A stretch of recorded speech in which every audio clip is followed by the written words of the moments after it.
Georgia's driver's license law is coming under fire for disproportionately hitting people of color with hefty fines, mandatory jail sentences. Steep fines are being imposed on undocumented immigrants who are reportedly being targeted. They have to drive to work, but they're unable to get a license due to their lack of documentation. Now, the laws and their heavy financial penalties have disproportionately led to the arrest not only of Latino residents, but also of black people living in poorer communities. This is according to a report just released by the civil rights groups Advancement Project and the Georgia Latino Alliance for Human Rights. Whereas municipal IDs are allowed for undocumented immigrants in 12 other states, Georgia's laws keeps them off the road or imposes often unaffordable penalties. Well, these penalties, they go up incrementally. So whereas it could be $700 for the first time you're caught driving without a license, $1,000 for the second, they go up. And one quote from one of the authors of the report talks about the fact that a family could reach up to $9,000 or so in penalties just because of this issue that this family cannot avoid because they are not allowed to get licenses. What's more, after four times of being found without a license, it's called a felony. You can get up to a year in jail. Now, 12 other states, just to remind you, are found ways around this issue. They allow undocumented immigrants to get municipal IDs, and they allow undocumented immigrants to drive on the road. These people have to take their kids to school. Their kids need an education. These people have to get a work to earn a living,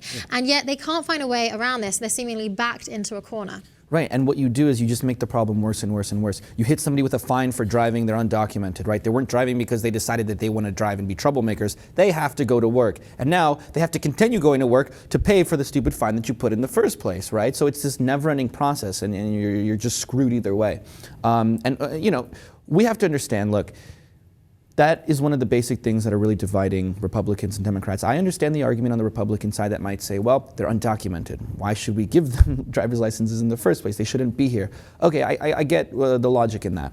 But then what happens is you're just making the problem worse and you're exacerbating the whole thing. People need to go to work, and they're going to go to work, and they're going to take their children to school no matter what. One of those states that allows undocumented people to get driver's licenses is California, right? Because if you stop people from getting a driver's license, well, now you're turning the immigration into a problem for all drivers on the road. If people don't have driver's licenses, well, then if they get into a minor fender bender, what are they going to do? Instinctually, you're just going to run. You're going to see a lot more hit and runs, for example. So it's affecting other things now, right? And instead of just suppressing the problem and punishing people, you got to deal with it somehow. And you're driving them further and further into poverty. Yeah. The report also shows that minorities are being targeted by the police. Obviously, when you know that anyone undocumented in terms of an immigrant is, if they're driving, there's a high probability they're going to be driving without a license. And the fines imposed are significant in terms of the amount of money accumulated. Houston County collected $6 million in revenue in just a 4-year period.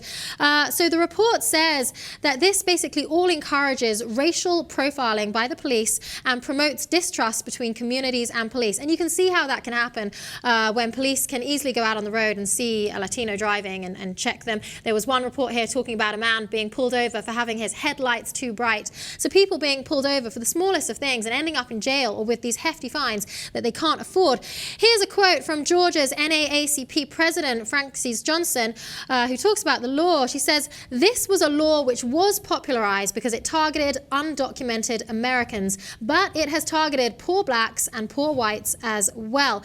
And she goes on to say that you shouldn't be making public policy aimed at a group of people based on their immigration status. Well, I know that a lot of people will say these people, the Latino minorities, a lot of them are undocumented anyway. They shouldn't be in the country. They shouldn't even be working. They shouldn't be driving. So why is this a concern? But the fact is, these people are here, and we're at the moment in a time where we're trying to make changes to immigration reform. These people are here, and we do want to keep our roads safe. So surely it would be better to do what these other states are doing and provide them, like California does, with a way to drive legally. Yeah, and you know, well, look, if it's not Latinos in Georgia, it's blacks in another state, it's poor people in another state. Look, it's not breaking news that the police officers will just, either intentionally or unintentionally target minorities. That's nothing new. That's something we talk about a lot on this channel. But I mean, look, even in a more liberal state with more comprehensive plans regarding immigration and driver's licenses for undocumented people, you still see the same kind of discrimination. For example, I mean, if you have expired tags, you might drive through Beverly Hills for 2 weeks without getting pulled over, right? But then you go to the hood, you're going to get pulled over like this without the tags because they know where to go to find the minorities. Oftentimes, they're going to go for the poor neighborhoods automatically to pull people over much faster there. So the cops know where to go, they know what they're looking for, and they're going to target particular groups always. Sure. No matter what state it is, right? Sure. Even if it's California. And we obviously want our roads to be safe for everyone who's driving on the road. So surely if we can provide a way for getting these people to get licenses, which presumably they will do to avoid these fines and jail sentences, then all in all, it can keep our roads far safer. Well, you know, while we're still awaiting this immigration reform, these issues with undocumented immigrants, they just continue to arise. Georgia's license laws in particular coming under fire for targeting minorities.